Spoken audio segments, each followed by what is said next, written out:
Que Dios te bendiga. Bienvenidos a una nueva reunión online. Estamos contentos de estudiar la palabra de Dios. Te invitamos a que puedas abrir tu Biblia en el libro de Filipenses. Continuamos con la serie que venimos dando los días jueves en la epístola que Pablo le escribió a los filipenses. Y te damos tiempo para que, si todavía no lo hiciste, puedas compartir este mensaje y darle like al video, suscribirte a nuestro canal si no estás suscrito y activar la campana para recibir todas las notificaciones.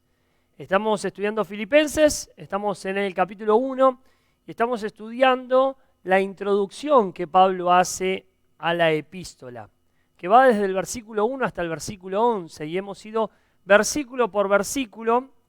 Hoy vamos a enfatizar los versículos del 9 al 11, pero lo vamos a introducir en el contexto inmediato que va desde el versículo 3. Así que te invito a que podamos leer juntos la palabra de Dios para luego orar y pedir la bendición al Señor por esta palabra. Versículo 3 en adelante vamos a leer, hasta el versículo 11. Dice así la palabra de Dios: doy gracias a mi Dios siempre que me acuerdo de vosotros. Es la oración del apóstol Pablo. Siempre en todas mis oraciones, rogando con gozo por todos vosotros, por vuestra comunión en el Evangelio, desde el primer día hasta ahora, estando persuadido de esto, que el que comenzó en vosotros la buena obra, la perfeccionará hasta el día de Jesucristo. Como me es justo sentir esto de todos vosotros por cuanto os tengo en el corazón. Y en mis prisiones y en la defensa y confirmación del Evangelio, todos vosotros sois participantes conmigo de la gracia. Porque Dios me es testigo de cómo os amo a todos vosotros con el entrañable amor de Jesucristo. Y esto pido en oración, que vuestro amor abunde aún más y más en ciencia y en todo conocimiento, para que aprobéis lo mejor, a fin de que seáis sinceros e irreprensibles para el día de Cristo, llenos de frutos de justicia, que son por medio de Jesucristo, para gloria y alabanza de Dios. ¿Por qué no oramos? Padre, te damos gracias por la oportunidad que tenemos de abrir la Escritura y meditar en ella. Somos conscientes de esta oportunidad. Hay lugares en el mundo donde no tienen acceso a tu palabra. Hay personas que nunca han escuchado hablar del nombre de Jesús. Y nosotros tenemos estos medios para usar las redes sociales, para usar la tecnología, y tenemos al alcance de nuestras manos centenares de Biblias, de exposición de tu palabra. Tenemos tanto que nuestro desafío es poner en práctica lo que sabemos. Gracias por la oportunidad que tenemos de meditar libremente en tu palabra. Pedimos, Dios, que tú abras nuestro entendimiento, que nos permitas comprender y que esta palabra transforme nuestras vidas. Señor, queremos ser luz para aquellos que hoy están en tinieblas, pero primeramente queremos que tu palabra alumbre nuestras vidas y disipe toda tiniebla de ignorancia que hay en nuestra mente, que derribe todo argumento que se levanta en contra del conocimiento de tu verdad y que tu nombre sea glorificado. Padre, oramos para que venga tu reino y se haga tu voluntad en nuestras vidas, como también se hace en los cielos. Extiende tu mano de poder, Señor, y bendice la vida de cada persona que hoy está abriendo su corazón para recibir tu palabra. Lo pedimos en el nombre de Jesús. Amén y amén. La última predicación que nosotros hicimos de este mensaje, de esta serie de Filipenses, estuvo basada en los versículos 7 y 8. Y aquí vimos nosotros un poco con mayor profundidad, el amor que Pablo y la iglesia se tenían. Pablo lo expresa con sus palabras y dice: como me es justo sentir esto de todos vosotros, en el versículo 7, por cuanto os tengo en el corazón. Y nos preguntábamos nosotros en qué lugar teníamos a la iglesia local en nuestras vidas. ¿Qué lugar ocupa tu iglesia local para vos? ¿Tenés una iglesia local? ¿Sos miembro de una iglesia local? Es necesario que así sea. entregás tu vida a Cristo, entregás tu vida al Señor y pasás a ser parte de la familia de Dios, y ahora necesitas una iglesia local, elegir una iglesia local y someterte a ella y congregarte junto con hermanos específicos con los cuales puedas crecer espiritualmente. Pablo se acordaba de una iglesia específica que era la iglesia de los filipenses y él decía, yo los tengo en mi corazón. Y cuando Pablo hablaba del corazón, hablaba de lo más íntimo de su ser, de donde nacen sus pensamientos, donde nacen sus sentimientos, donde nace su disposición, su voluntad, su intelecto. La iglesia para Pablo ocupaba un lugar prioritario, y no la iglesia como denominación, como edificio, como su ministerio, sino los hermanos que componían esta iglesia. Recordaba que los filipenses habían sido participantes de él en sus prisiones, en la defensa y en la confirmación del evangelio. Pablo decía, todos vosotros sois participantes conmigo de la gracia. En el versículo 8, él expresaba, él atestiguaba su amor teniendo como testigo a Dios. Él dice, porque Dios me es testigo de cómo os amo a todos vosotros con el entrañable amor de Jesucristo. Dios me es testigo de cómo yo los amo. Así que hay una relación de amor, de amistad entre Pablo y la iglesia. Y todo este pasaje viene hablándonos acerca de la oración que Pablo hace por ellos. Pablo saludaba a las iglesias y normalmente comenzaba expresándoles la oración y el agradecimiento que él hacía a Dios por la iglesia a la cual le escribía. En los versículos 3 y 4 vemos que él expresa esta oración a través del agradecimiento y del gozo. Él dice literalmente en los versículos 3 y 4, los leemos juntos otra vez, doy gracias a mi Dios siempre que me acuerdo de vosotros, siempre en todas mis oraciones, rogando con gozo por todos vosotros. Así que vemos a Pablo mostrando su amor por la iglesia, cómo lo llevaba en el corazón, cómo la iglesia ocupaba un lugar importante en la vida del apóstol Pablo, a pesar de que él estaba en prisión, a pesar de que hacía mucho que no los veía y él tenía sus propios problemas, no podía sacar de su mente y de su corazón a la iglesia local. Y él oraba continuamente por la iglesia. En ese pasaje nosotros entramos a la habitación de un hombre de oración, al cuarto privado de un hombre de oración. Leonard Ravenhill, un pastor y predicador que ya entró en la presencia del Señor hace unos cuantos años atrás, él hablaba y decía que él conocía a los grandes hombres de Dios cuando los conocía en la oración. Él no se dejaba llevar por las apariencias. Decía, si hay un hombre de Dios, déjenme estar en su cuarto de oración con él. Déjenme orar con él. Quiero conocerlo de rodillas, quiero conocerlo en la oración. Porque él decía, nadie es más grande que su vida de oración. Él decía, si un siervo de Dios no pasa por lo menos 2 horas al día orando, no vale ni 10 centavos, no importa los títulos que tenga. Nadie es más grande que su vida de oración. Él decía, si yo voy a conocer un hombre de Dios, lo voy a conocer, pero no a través de lo que hace, sino a través de cómo es su vida devocional con Dios. Y aquí nosotros tenemos el privilegio de entrar en el cuarto de oración de Pablo y leer parte del contenido de las oraciones de Pablo. No solamente la vemos reflejada aquí en Filipenses, sino en otras epístolas podemos ver cómo eran las oraciones.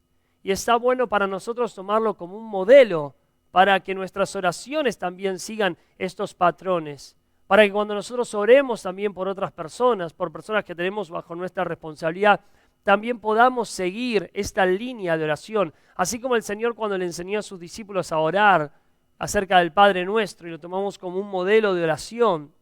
Así también esto nos puede marcar una guía para enriquecer la calidad y no solamente la cantidad de nuestro tiempo de oración. Y Pablo oraba por ellos, oraba con gozo, oraba con agradecimiento, pero aquí vemos también el contenido, qué es lo que él pedía. Y eso es lo que vamos a ver en los versículos 9 al 11. Y dice así, vamos a leerlos nuevamente.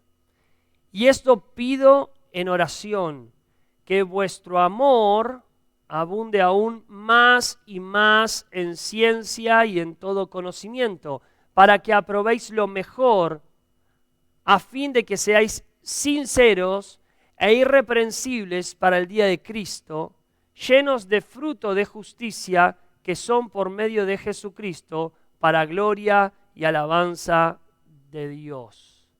Eso es lo que Pablo pedía por los filipenses, y aquí nosotros encontramos algunos términos que necesitamos definir. Cuando nosotros podamos definir correctamente estos términos, vamos a tener el rompecabezas armado de lo que Pablo estaba orando por ellos. Cuando Pablo le escribe a los tesalonicenses, él les dice que oraba con gran insistencia de noche y de día para ver el rostro de ellos. Así que por lo menos aquí conocemos un poco del contenido de la oración de Pablo, las formas de la oración, que en otras predicaciones vamos a hacer un poco más de énfasis en esto, pero también entendemos que él era un hombre constante en la oración, de noche y de día, con oraciones fervientes e insistentes en favor de la iglesia. Así que Pablo oraba siempre que se acordaba de ellos, con insistencia. Y el pedido de oración de Pablo es que vuestro amor abunde aún más y más en ciencia y en todo conocimiento. Cuando hablamos del amor, necesitamos volver a enfocarnos en el amor bíblico. Y para muchas personas, cuando se habla del amor, necesitan resignificar el amor.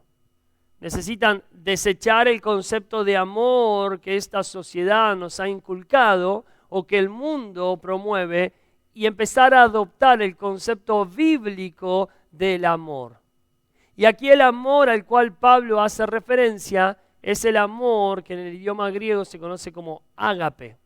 Hemos hablado muchas veces, si tenés por lo menos un tiempo en la iglesia habrás escuchado muchas veces esto, que para el idioma griego hay diferentes palabras para referirse al amor. Y no es lo mismo el amor ágape que el amor eros, que habla de una atracción entre el hombre y la mujer. Y de este amor no hace referencia a la Biblia, pero en el griego está. También está el amor fileo, que hace referencia al afecto mutuo, al afecto fraternal, de filiación, de ahí viene la palabra.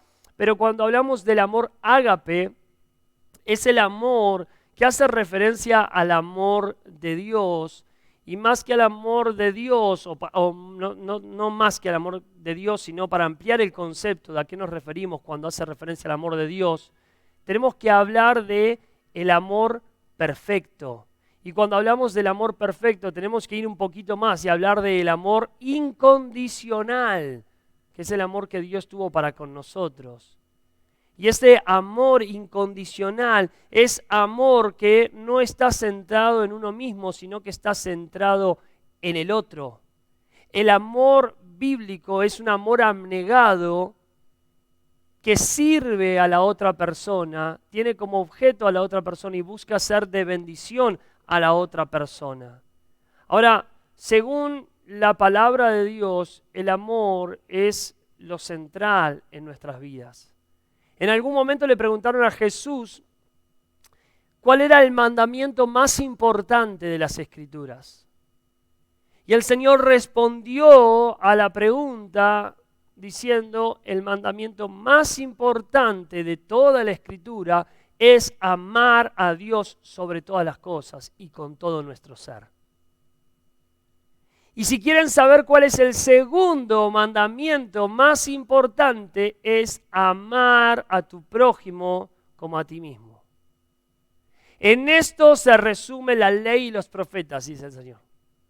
La palabra de Dios, si se podría condensar en dos mandamientos, sería amar a Dios con todo tu ser y amar a tu prójimo como a ti mismo. De ahí se desprende todo. Cuando uno guarda estos mandamientos, comienza a guardar la palabra de Dios. El amor bíblico ahora no es un sentimiento. El amor bíblico más bien es una acción, una disposición de sacrificarse por el bien del otro. El amor bíblico es hacer algo por el otro. No se trata de un sentimiento, por eso es que mencionamos muchas veces, fíjate que si fuese un sentimiento, sería poco probable que vos puedas amar a tus enemigos como la Biblia te dice que los ames. La Biblia nos manda a nosotros como cristianos a amar a nuestros enemigos. Si nosotros no amamos a nuestros enemigos, estamos quebrantando el segundo mandamiento más importante y también estamos quebrantando el primero, porque Dios nos manda a hacerlo y como nosotros amamos a Dios, queremos obedecerlo. Amar a nuestros enemigos, uno dice, ¿cómo es que yo puedo amar? Y cuando confundimos, cuando nos hacemos esta pregunta, lo que estamos diciendo, estoy confundido, pienso que el amor es una emoción. Y la emoción surge de uno. Uno no puede hacer que nazca esa emoción, surge. Entonces uno dice, ¿cómo yo puedo amar a mis enemigos?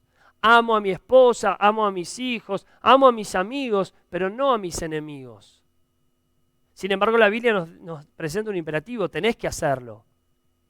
Y uno se pregunta, ¿cómo? Bueno, la Biblia nos da la respuesta. La respuesta es comprender qué es el amor, es hacer algo por el bien del otro. Mencionábamos eso en las predicaciones anteriores, vale la pena recordarlo.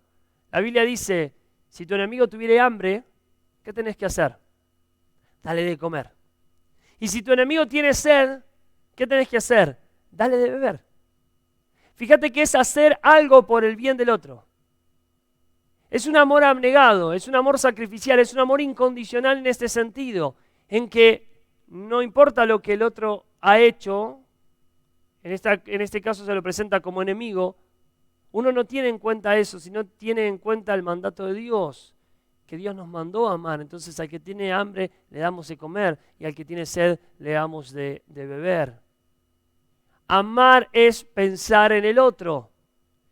No buscar lo nuestro, no buscar cada uno lo suyo propio, sino buscar los de los demás.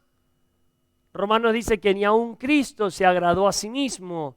Y esto es lo que nosotros necesitamos hacer. Entonces, es poner nuestra vida a disposición del bienestar de la otra persona. Por eso es que cuando un matrimonio viene y dice, no, yo ya no lo amo más o no la amo más, y quiero separarme, uno se da cuenta que todavía no han entendido lo que es el amor bíblico. La Biblia nos manda a amar. Y como a veces escuché decir a mi papá, me tenés que amar, sea como tu hermano, sea como tu enemigo, pero la Biblia te manda a amarme. Eso es lo que nos manda.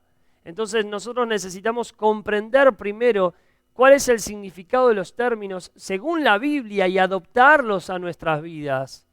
Porque Pablo aquí no se está refiriendo a emociones o a un mero sentimentalismo, se está refiriendo a imitar a Dios. Porque Dios es amor y Él nos amó y ese amor se ve reflejado en Cristo. Cristo es la expresión del amor del Padre.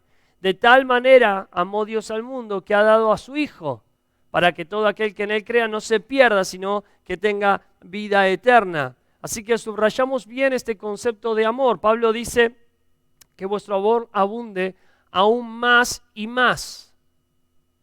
Fíjense que Pablo no está diciendo, ustedes son una iglesia que no tienen amor y necesitan empezar a amarse, sino que él reconoce que la iglesia vivía en este amor, vivía comprometido en el servicio, y le dice que este amor abunde aún más y más. Abunde aún más y más. Ahora, algunos comentaristas empiezan a preguntarse si Pablo se está refiriendo a abundar en el amor hacia Dios o abundar en el amor hacia los hermanos. Y aunque yo creo que Pablo tiene en mente en este caso el amor entre los hermanos, no podemos desconectar la idea de amar a los hermanos de nuestro amor a Dios, porque está entrelazado. Dentro de poquito nosotros comenzamos una serie de Primera de Juan los días domingos y vamos a estar hablando mucho acerca de esto.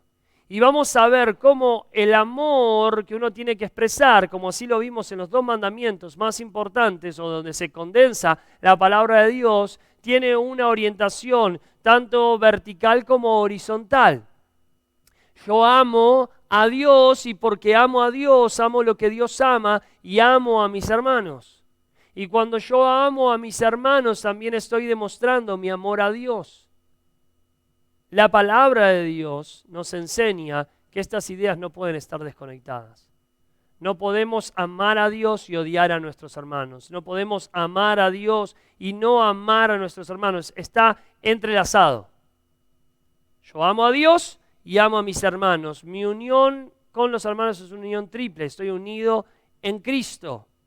Así que cuando Pablo escribe para que abunden en amor más y más, para con Dios, vivir una vida para Dios, en servicio a Dios, pero también para los hermanos, sirviendo a nuestros hermanos. ¿Cómo yo puedo demostrar mi amor hacia mis hermanos sirviéndoles? Tenés dones, tenés talentos, tenés oportunidades, ves necesidades en la vida de tus hermanos, anteponés sus necesidades a las tuyas. Eso es lo que nosotros hacemos cuando estamos expresando el amor bíblico. Ahora, Pablo dice que el amor abunde aún más y más, como si fuese un océano de amor. Pero le pone las costas o los límites, las riberas por las cuales este océano, este mar profundo tiene que fluir. Ámense, ámense cada vez más. Pero Pablo dice, yo quiero que vuestro amor, fíjense en el versículo 9, abunde aún más y más en ciencia y en todo conocimiento. Hay un amor que abunda en ciencia y en todo conocimiento. Hay una relación entre estos dos términos, ciencia y conocimiento. Por lo menos así los traduce la Reina Valera 1960. Quizás en tus traducciones, en la traducción que vos tengas de la Biblia puede variar, pero el concepto de las palabras es el siguiente. Cuando hablamos de ciencia, ¿sí?, que vuestro amor abunde aún más y más en ciencia y en todo conocimiento, esta palabra ciencia tiene que ver con un conocimiento perfecto, con un conocimiento pleno. No es solo saber de algo, sino conocerlo a la perfección. De alguna manera es un amor informado, con conocimiento. ¿Con conocimiento de qué? Que vuestro amor abunde más y más en toda ciencia, que es conocimiento. ¿Con conocimiento de qué? Bueno, conocer a Dios y conocer la voluntad de Dios. ¿Y cómo podemos conocer a Dios y conocer su voluntad? A través del conocimiento de su palabra. Pablo lo que está diciendo es que vuestro amor abunde más y más. En toda ciencia, y la palabra epignosis en el griego habla de un conocimiento perfecto, y en todo conocimiento, así lo traduce la Reina Valera, pero vamos a ver que esta palabra conocimiento tiene que ver con el discernir, y ahora lo explicamos. Ahora fíjense cómo Pablo entrelaza dos conceptos que a veces algunos lo tienen como opuesto. Pablo mismo en 1 Corintios, él hablaba del amor y dice, el amor edifica, pero el conocimiento envanece. O el conocimiento envanece, pero el amor edifica. Y pensando en ese versículo, muchos han tratado de buscar una contraposición entre el conocimiento y el amor. De hecho, hay algunos cristianos que piensan que no tenés que estudiar mucho la palabra de Dios porque la letra mata, dice. Y basándose en un versículo mal interpretado de 2 Corintios. O sea, alguien que te dice no estudies mucho la Biblia, no estudies mucho teología porque la letra mata, es alguien que evidentemente no estudió, y porque no estudió te está dando ese argumento, porque está tomando un texto de la palabra fuera de contexto, que no está hablando, no tiene nada que ver con eso. El conocimiento y el amor se relacionan entre sí y son necesarios. El problema es cuando nosotros queremos tener uno de los dos sin tener el otro. Si yo tengo conocimiento solo, pero no tengo este amor de buscar el bienestar de mi hermano, me envanezco. Es una persona que se llena de orgullo y se envanece. Conocimiento sin abnegación y sacrificio por el bienestar del otro, que es el amor, es un problema. Ahora, un supuesto amor sin conocimiento también es un peligro, porque es simplemente un sentimentalismo y puede ser una persona muy entusiasmada, con buenas intenciones, pero dañando más que haciendo bien.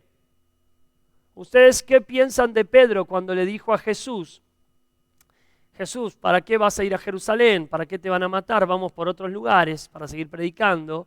¿Ustedes piensan que Pedro odiaba a Jesús? ¿Ustedes piensan que Pedro tenía malas intenciones con Jesús?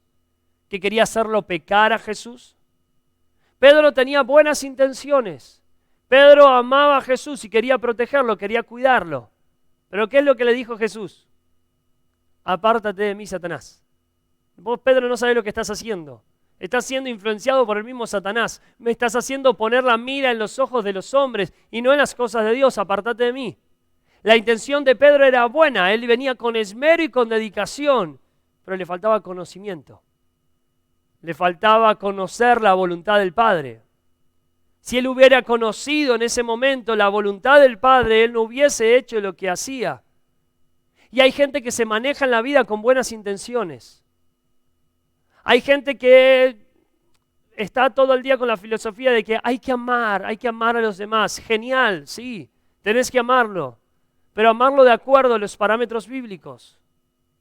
Tenés que amarlo, pero Pablo decía, yo quiero que amen, que vuestro amor abunde más y más y que las relaciones entre ustedes sean afianzadas en el amor, pero que este amor sea en conocimiento.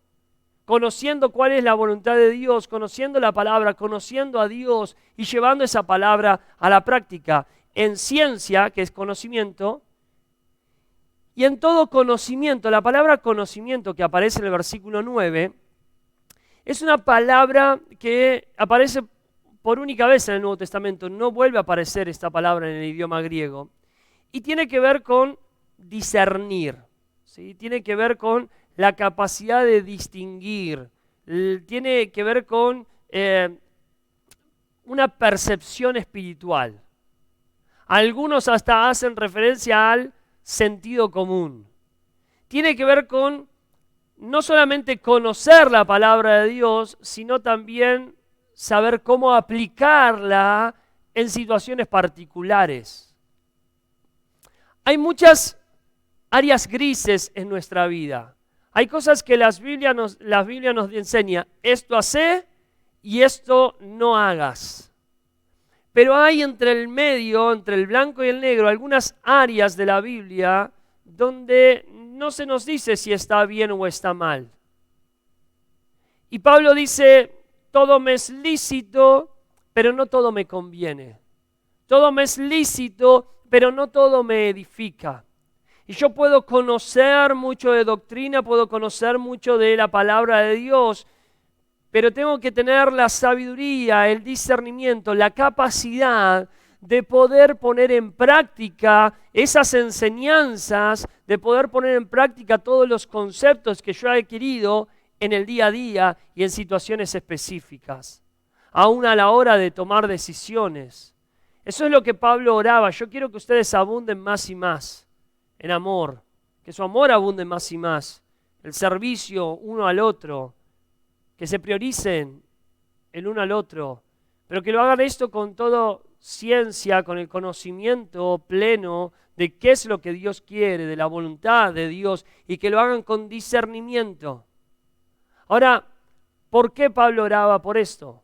El versículo 10 nos da el propósito. Dice, para que aprobéis lo mejor. Aprobéis lo mejor. Y esta palabra aprobar lo mejor, o aprobar mejor dicho, se utilizaba para referirse a la acción de probar un metal, ¿sí? Para saber si era genuino o no. Tiene la connotación de emitir un juicio sobre algo y distinguir no solamente lo malo de lo bueno, sino lo bueno de lo mejor. Pablo dice, yo oro para que ustedes abunden en amor. Y ese amor esté marcado por el conocimiento y el discernimiento, para que ustedes puedan comprobar qué es lo mejor. Y a esto nosotros estamos llamados. Muchas veces escuchamos el dicho de que lo bueno es enemigo de lo excelente.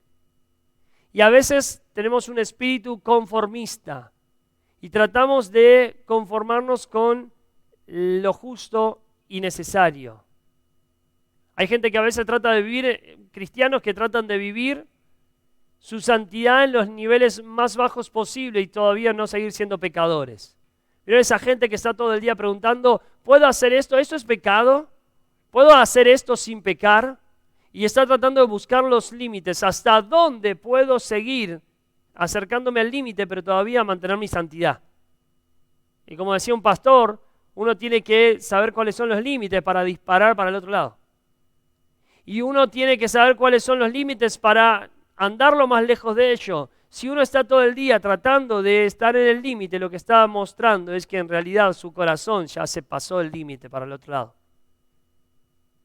Entonces, Pablo está diciendo que uno tiene que aprobar lo mejor, escoger lo mejor. Ahora, en el corazón de Pablo no está solamente qué es bueno y qué es malo, sino que es bueno y que es mejor que eso. Y aquí viene ese conocimiento y este discernimiento para poder tomar decisiones. Hay decisiones que vos tenés que tomar en tu vida que no son ni la A, ni la opción A, ni la opción B, son pecados. No son pecaminosas en sí. Podés escoger A o podés escoger B. Y decir, bueno, ninguno de esas dos cosas incurre en un pecado. Ahora, ¿cuál debo yo elegir? ¿Cuál debo yo escoger? ¿Qué decisión tengo que tomar? ¿Qué acción tengo que hacer?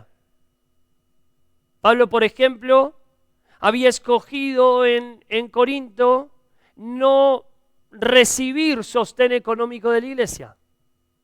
Él habla y defiende el hecho de que una persona que viva del Evangelio, que trabaja del Evangelio, viva del Evangelio también. Él habla y defiende su derecho de ser sostenido por la iglesia porque dedica su vida al servicio de la iglesia. Sin embargo, eso era bueno, pero Pablo, entendiendo el contexto que había en Corinto, dijo, mejor yo voy a rehusar tomar algo de ustedes. La iglesia de los filipenses era una iglesia que los sostenía, de ellos sí, él aceptaba un sostén, pero de los corintios no. Cuando nosotros estudiamos Primera de Corintios vimos que había un problema con la carne sacrificada a los ídolos, y ustedes recordarán esas predicaciones si no podés ir a volver a leer ahí Primera de Corintios capítulo 8, capítulo 9 y capítulo 10. Y Pablo, por ciertas cuestiones, había decidido no comer carne. Y Pablo decía, si yo tengo que dejar de comer carne para no hacer tropezar a mi hermano, y voy a dejar de comer carne. Yo tengo el derecho, puedo hacerlo tranquilamente, mi conciencia no me condena, no es malo, se puede hacer, le damos gracias a Dios y le metemos al churrasco. Pero Pablo dice, yo rehúso hacer eso, porque no quiero ser de tropiezo. Entonces, hay situaciones en donde nosotros podemos elegir entre lo bueno y lo mejor. Y Pablo decía, todo me es lícito, pero no todo me edifica, y no todo edifica también a mi hermano. Y yo estoy buscando las cosas que traigan edificación, y eso es un sinónimo de madurez. Entonces, cuando orás, y tomamos esto también como un modelo para orar por otras personas, y los padres que oran por los hijos, y los pastores que oran por la oveja, y los líderes que oran por aquellas personas que están liderando, tiene que ver con esto, con orar para que tengan la capacidad de aprobar lo mejor en su día a día, en sus decisiones, en sus acciones, que busquen lo mejor. A fin, dice el versículo 10, de que seáis sinceros e irreprensibles para el día de Cristo. Sinceros e irreprensibles para el día de Cristo. Pablo está diciendo que abunden más y más en amor, pero este amor sea en ciencia, en todo conocimiento, o en un conocimiento perfecto y en la capacidad de discernir, y que puedan aprobar lo mejor, que eso le permita aprobar lo mejor. Y el propósito de poder aprobar lo mejor es que cuando llegue el día de Cristo, ellos sean sinceros e irreprensibles. Sincero, la palabra tiene que ver con mirar algo a la luz del sol. Vieron que la luz del sol tiene esa capacidad de deschavar todos nuestros problemas, todos los errores. No sé si algún día escuchaste el dicho que dice trabajo de noche, vergüenza de día. Porque de noche a oscura parece bien, pero después lo iluminás, después le mostrás la luz de la claridad, la claridad de la luz natural, y te das cuenta de todos los errores. Una mujer que se maquilla y no tiene buena luz y luego osadamente sale a pasear por el centro, la gente puede ver todas las imperfecciones de su maquillaje, que trató de disimular cosas que al final terminó empeorándola porque no tenía buena iluminación. Y la luz natural revela todo. Las manchas en nuestra ropa, las arrugas, uno no ve cosas y de repente sale la luz y dice, ay caramba, esto no lo había visto. Entonces, cuando habla de ser sincero, tiene que ver con esto, algo que es expuesto a la luz, y aquí podemos hablar de la luz de la palabra y ver que no hay impurezas, ver que ha sido limpiado. Y esto es lo que sucede con nuestras vidas. Pablo decía, yo sé que la buena obra que Dios comenzó en vosotros la perfeccionarás al día de Jesucristo. Hoy nosotros nos vemos a la luz de la palabra y empezamos a ver muchas impurezas en nuestras vidas. Pero ¿qué hacemos? Nos vamos perfeccionando a través de la confesión de nuestros pecados, del arrepentimiento, de empezar a adoptar patrones bíblicos de conducta, de revestirnos de un nuevo hombre, cambiar los deseos de nuestro corazón. Vamos siendo transformados de gloria en gloria, como por la misma imagen. Y cada vez que nos acercamos, la meta es cada vez que nos acercamos a la palabra, ver en nosotros menos impureza, ser sinceros. Tiene también que ver con no solamente el proceso de perfeccionamiento y poner algo a la luz del sol, sino también con pasar algo por un colador o por una criba. Cuando se pasa, no sé, la tierra, la arena o algo, se lo criba y van cayendo las impurezas y queda lo limpio, o al contrario, cae lo limpio y lo único que quedan las impurezas para poder desecharlo. Bueno, eso tiene que ver con la palabra sincero.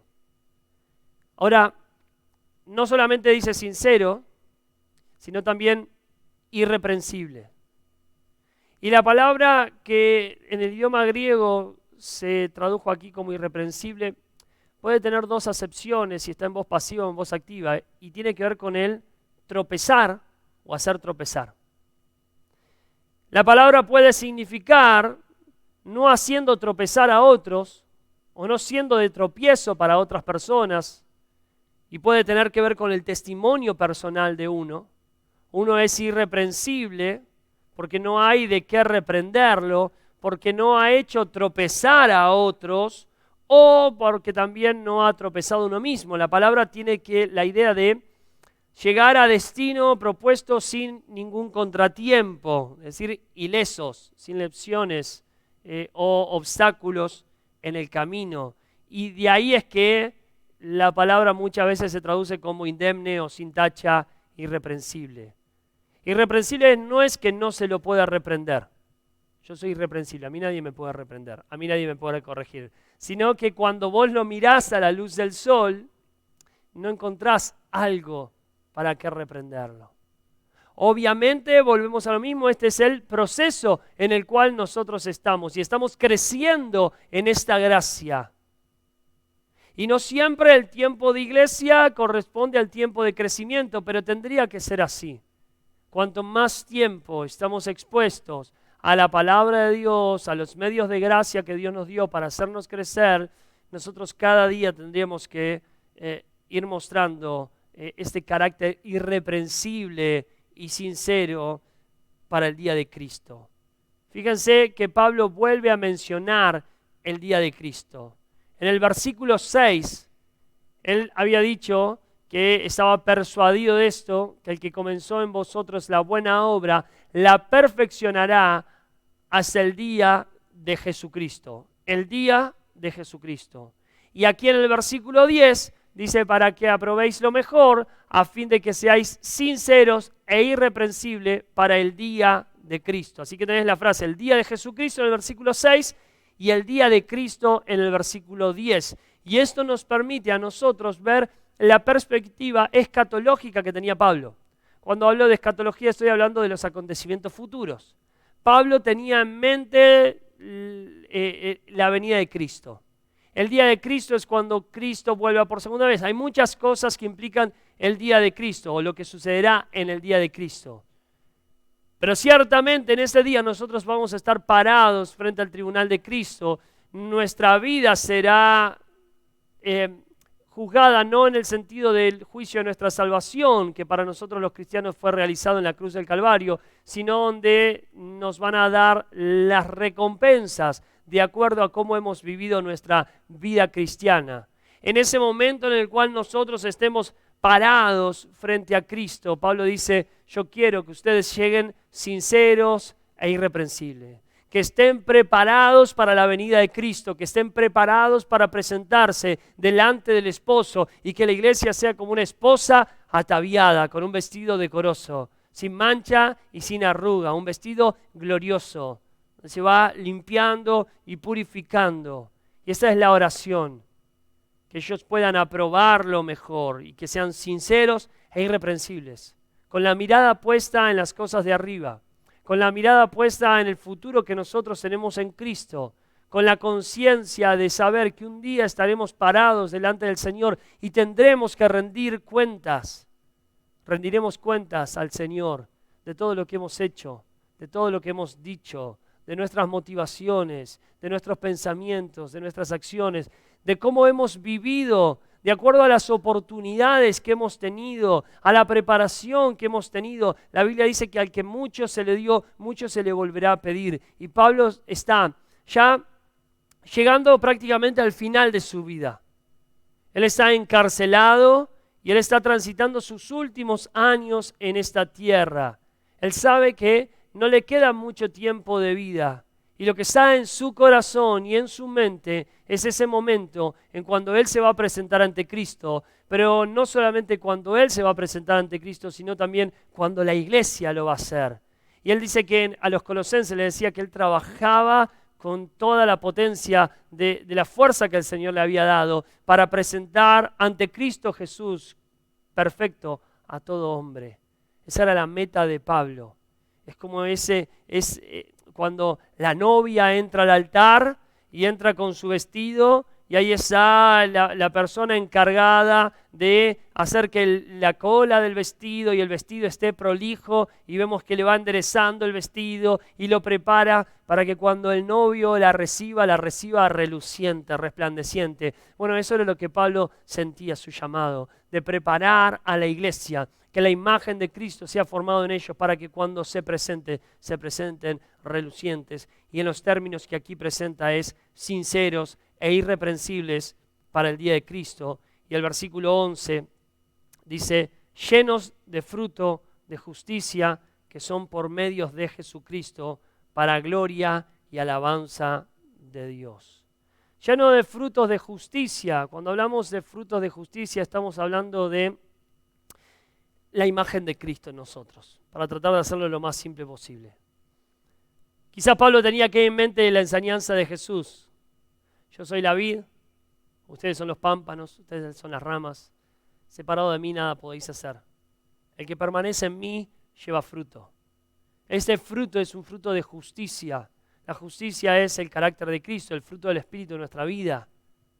Ahora Pablo dice cuando se presenten sinceros e irreprensibles, llenos de fruto de justicia que son por medio de Jesucristo. Es decir, que nuestro crecimiento espiritual separado de Cristo es imposible. El mismo Señor dijo, separado de mí, nada podéis hacer. Y cuando una rama se la corta de la vid, se seca. Una rama que no da fruto, no sirve para nada. La madera de la vid no sirve para nada, sino para ser echada al fuego. Ahora, cuando nosotros estamos conectados a la vid verdadera, nuestra vida, la vida del cristiano da frutos. Y cuando da fruto, el Señor nos trabaja para que podamos abundar en mayores frutos. Y cuando lleguemos a la presencia del Señor, lleguemos reflejándolo a Él. Reflejando esa gloria. Hemos sido procesados de gloria en gloria.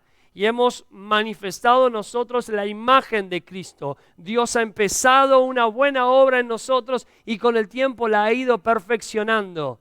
Y cuando llegamos a su presencia, llegamos mostrando en nuestra vida, en nuestro carácter, la imagen de Cristo. Ese es el propósito. Dios permite todas las cosas en tu vida para ir formándote. El destino previo que Dios fijó para tu vida es ser conformado a la imagen de Cristo. Por eso es que aquí Pablo dice que lleguen a su presencia el día de Cristo, llenos de frutos de justicia, que son por medio de Jesucristo, y el propósito de estos frutos de justicia es para la gloria y alabanza de Dios. Y aquí está la meta de nuestra vida. Aquí está el propósito de nuestra vida. Pablo dice, todo lo que hagamos, sea si comamos o bebamos, hagámoslo para la gloria de Dios. ¿Para qué existimos? ¿Para qué fuimos creados? Fuimos creados para la gloria y alabanza de Dios. Y todo lo que hacemos tiene que tener el propósito de serle agradable a Él. Que nuestras palabras sean palabras que glorifiquen a Dios. Que nuestras acciones sean acciones que glorifiquen a Dios. El Señor dijo, ustedes son la luz del mundo. Alumbren a través de sus buenas obras y cuando la gente vea sus buenas obras van a glorificar a vuestro Padre que está en los cielos. Ese es el motivo por el cual nosotros vivimos. Esta era la pasión de Pablo, llevar gloria a su nombre, vivir de acuerdo a su voluntad, reflejar a Cristo y que Cristo sea formado también en su iglesia, en la iglesia de los filipenses. Quizás más adelante volvamos a hablar de ese modelo de oración y las implicancias que tiene para con nosotros y cómo nosotros podemos tomar ese modelo y aplicarlo para orar por nuestra familia, para orar por nuestras iglesias, para orar por las personas que tenemos a cargo, para orar si somos maestros por nuestros estudiantes, si somos pastores por nuestras ovejas. Pero creo que también necesitamos aplicar esa palabra primeramente a nuestras vidas y que permitir que el amor del Señor abunde más y más en nosotros en ciencia y en todo conocimiento. Que seamos capaces de elegir lo mejor para que cuando lleguemos a la presencia de Dios seamos sinceros, irreprensibles y estemos llenos de fruto de justicia que son por medio de Él, para la gloria y alabanza de Dios nuestro Padre. ¿Por qué no oramos? Padre, te damos gracias por poder meditar en tu palabra. Hay tanto que podemos aprender de ella. Señor, queremos que esto que oró el apóstol Pablo y que por la iglesia de los filipenses y que fue inspirado por tu Espíritu Santo y llega como una oración también a nuestras vidas, Señor, se haga realidad en nosotros. Ayúdanos a crecer en amor más y más. La característica del hombre que no te conoce separado de ti es el egoísmo, el orgullo y el buscar lo suyo propio. Pero cuando nosotros conocemos de tu amor, que tú no buscaste tu comodidad, tu bienestar, sino que sacrificaste a tu Hijo por nosotros, para que nosotros que estamos muertos en pecado pudiéramos tener vida, nos mandas a amar de esta misma manera. Y queremos ver tu poder, queremos ver tu gracia, queremos ver tus milagros, queremos ver tu presencia derramándose en nuestras vidas, en nuestras reuniones, en nuestra iglesia, pero estamos muy poco dispuestos a sacrificar nuestra comodidad, a sacrificar nuestro tiempo, a abnegarnos a nosotros mismos, a decirle a nuestro yo que no, para darle paso y ceder nuestros derechos, para dar lugar a los derechos de los hermanos, para dar lugar a los derechos de los demás. Somos muy propensos para reclamar lo que creemos que es nuestro, lo que pensamos que tiene que ser justo para nosotros y el beneficio para nosotros, pero ayúdanos a amar como tú nos has amado y a buscar el bien de los demás, a buscar el bien de nuestra iglesia, a buscar el bien de nuestros hermanos y a poder servir con lo que tú nos has dado, servir, a no quedarnos de brazos cruzados, a no buscar que todo gire alrededor nuestro, sino nosotros tomar el papel de siervo y servir, pero hacerlo con conocimiento de tu palabra y con discernimiento, y a poder aplicar tu palabra a nuestra vida diaria para que cada día podamos escoger lo mejor. No queremos ser cristianos mediocres que elijan simplemente lo bueno, queremos ir por lo excelente, queremos ir por algo superior, queremos ir por lo que tu palabra nos enseña. No acomodarnos, no sentirnos cómodos, sino buscar lo excelente. Y queremos que el día de Cristo esté siempre en nuestras mentes. El saber que un día estaremos ante su presencia y queremos llegar a ese lugar siendo sinceros e irreprensibles. Queremos llegar llenos de frutos de justicia, queremos reflejar su imagen. Queremos estar preparados para ese momento. Ayúdanos, Señor. Ayúdanos.